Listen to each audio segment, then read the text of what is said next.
Straitjacket is returning.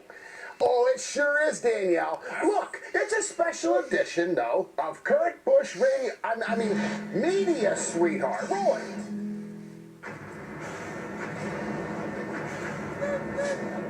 Look what our speed cameras caught here. As Wendy Venturini's interviewing the fourth-place finisher David Reagan, in the background, NASCAR.com reporter Joe Menzer reportedly asked Kurt a question about Jimmy Johnson. Kurt had to be restrained. Holy cow! And hey, just like on the racetrack, old David Reagan has absolutely no idea what's going on around him. But Kurt's problems continued in the media center.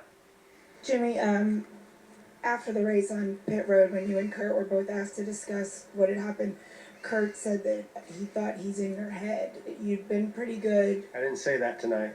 You didn't? Did not. Okay, I'll pull the transcript. Pull your Twitter. Pull your Twitter. It's not on Twitter. Okay, Facebook. It's not on Facebook. All right. You said we're in his head. Absolutely. It was on TV. Okay. Okay. So Jenna says, Kurt said it. Kurt says, absolutely not. Who do you trust? Come on, people at home. What would you put your money on? Did Kurt say he's in Jimmy's head?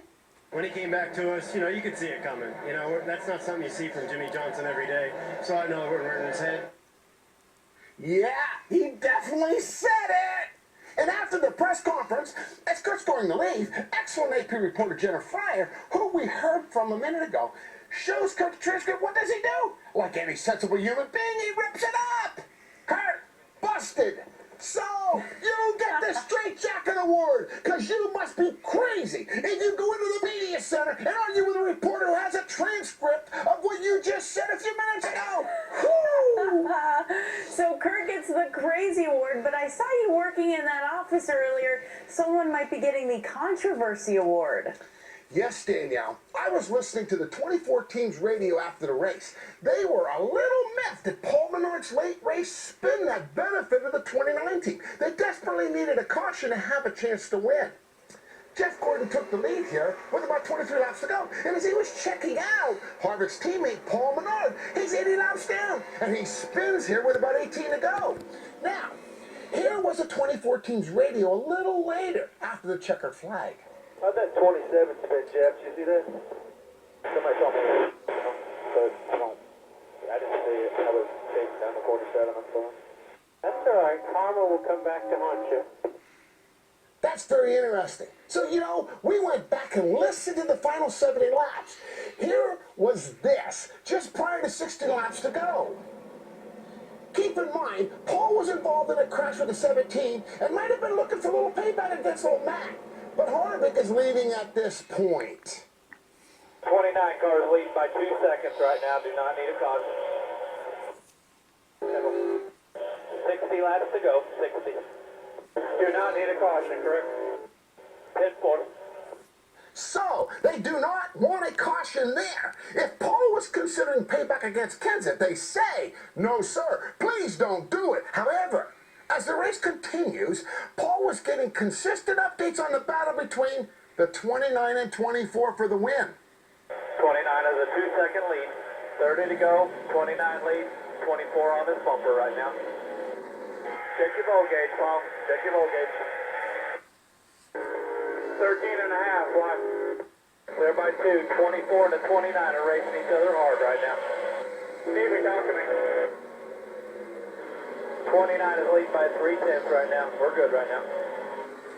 24 is the leader, clear by 3 to the 2.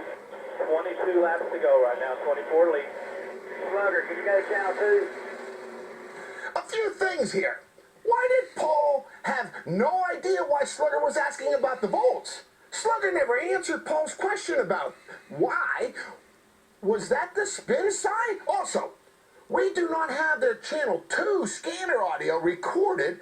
Why did Mike Dillon want to talk to Slugger with 20 laps to go about a car that's 80 laps down when they've got a car in contention for the win? So, let's continue. I think you got a right rear going down. 10 for him. I'll look at it. Just maybe until we find out. We need to finish. Back on till you're sure. Now, just to be clear, when Paul suspected his right rear was going down, He wasn't advised to come to pit road, even though he was 80 laps down, and everybody behind him was out of the race. Why stay out on the track and risk damaging your car or taking someone else out when it's impossible to lose any more spots? I think I know what went on here. But there was a lot of very interesting circumstantial chatter. I think NASCAR needs to take a look at this. Race outcomes shouldn't be decided by the team's actions like this. Wow, Jimmy, that's quite the conspiracy theory you've got there. But we're all out of time. We'll wrap up the hub after the break.